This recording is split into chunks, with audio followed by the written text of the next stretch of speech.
Now let's focus our attention on removing the elements of a tuple. Okay, so for that let's focus on this tuple that we have, my tuple 2. Let's say I want to remove the first element.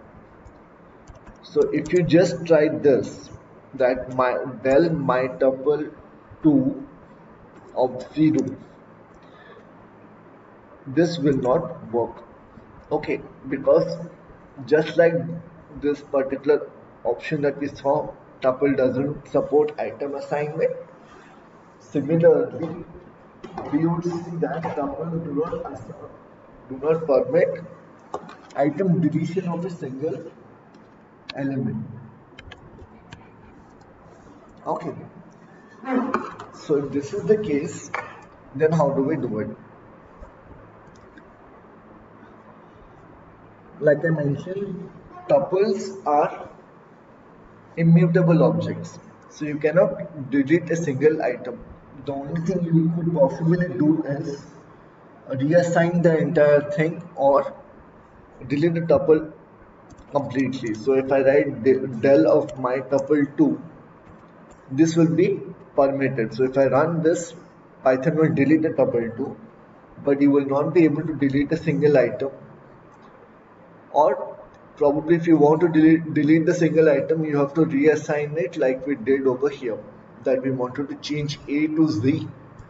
So here instead of A, I had to write it as Z and I had to reassign it back.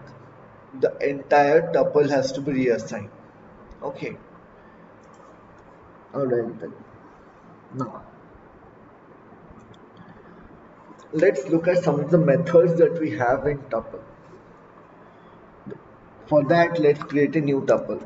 So let's say my tuple 3, and inside this I'm going to repeat certain elements. So let's say I'm going to repeat 1 twice, 2 also let's repeat it twice, let's keep 3 once, C, and let's keep this element D again twice. So let's say this is our tuple. Now the first command that would, or the method that we would like to learn is, suppose we want to count a certain number of element, how many times is the element present inside our tuple. Okay, so let's say I want to count how many times I have this element D inside the tuple. So for that the command is dot count. Using the dot count method you can get the count. So inside this all you have to do is pass in the element that you wanted to be counted. Okay, so I'll just pass in D and I get the answer as 2. That is D has been repeated twice. Okay, similarly we have another method called as index, and what index does is it will tell you where exactly you will find the element the first time. By that I mean, let's say we have this my tuple 3 dot count, and in count let's put 1. We can see 1 has been repeated twice, that is it's present both in index 0 and index 1. But now if I write my tuple 3 dot index and if I mention 1, okay, you would see that it will tell you the position where it will first find the element, that is 1 was first available in index 0. Okay, similarly 2 is there in both of these indices, but it will tell you that the index is 2, 0, 1, 2. Okay, so this is the first time it is looking at this element 2, so it will give you that particular index number. Alright, so this is what dot index does. It will tell you exactly where it is seeing that particular element for the first time. Okay, The next thing that we will see is, suppose we don't know what the elements are.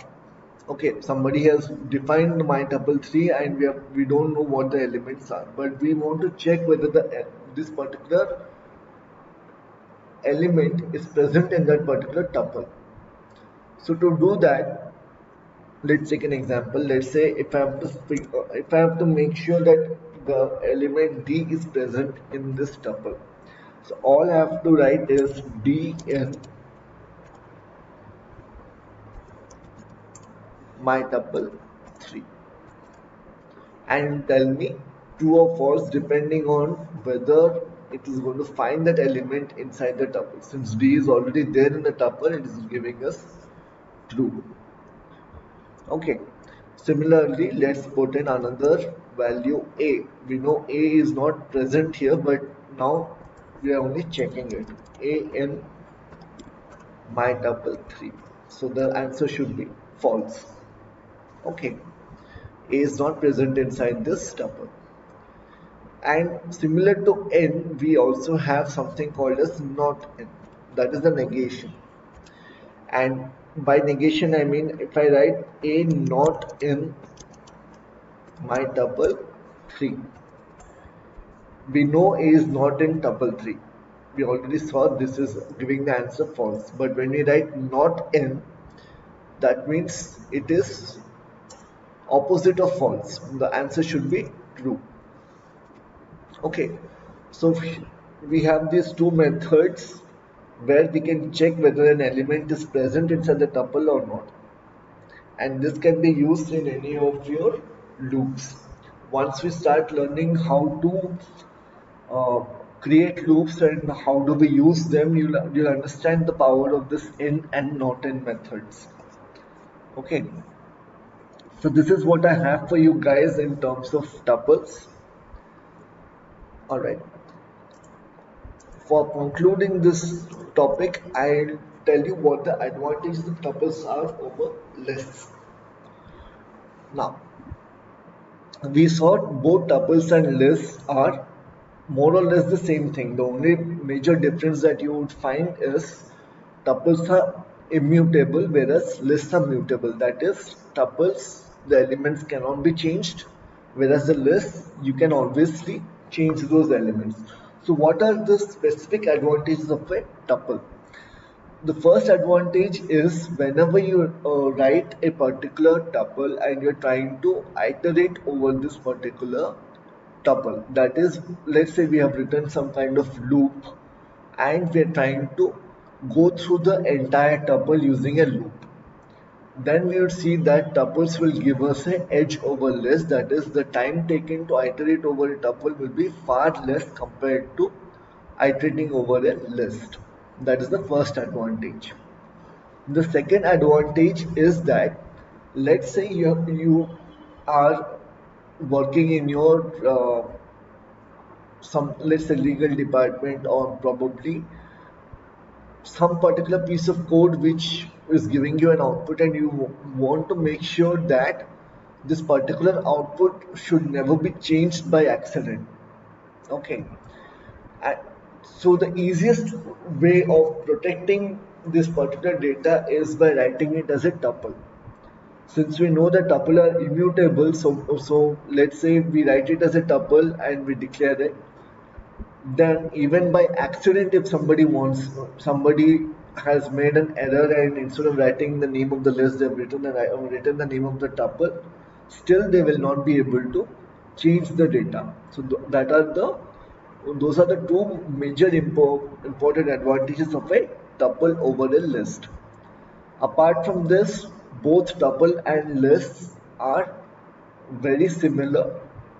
As if you want, you can compare those particular discussions that we did in the list and the tuples, and you can see for yourselves that most of the things that we have done are quite similar. But tuples are required whenever we are trying to protect some data. So tuples are mostly used in data protection, especially if you don't want the data to be changed. Okay. So these are the discussion by this week.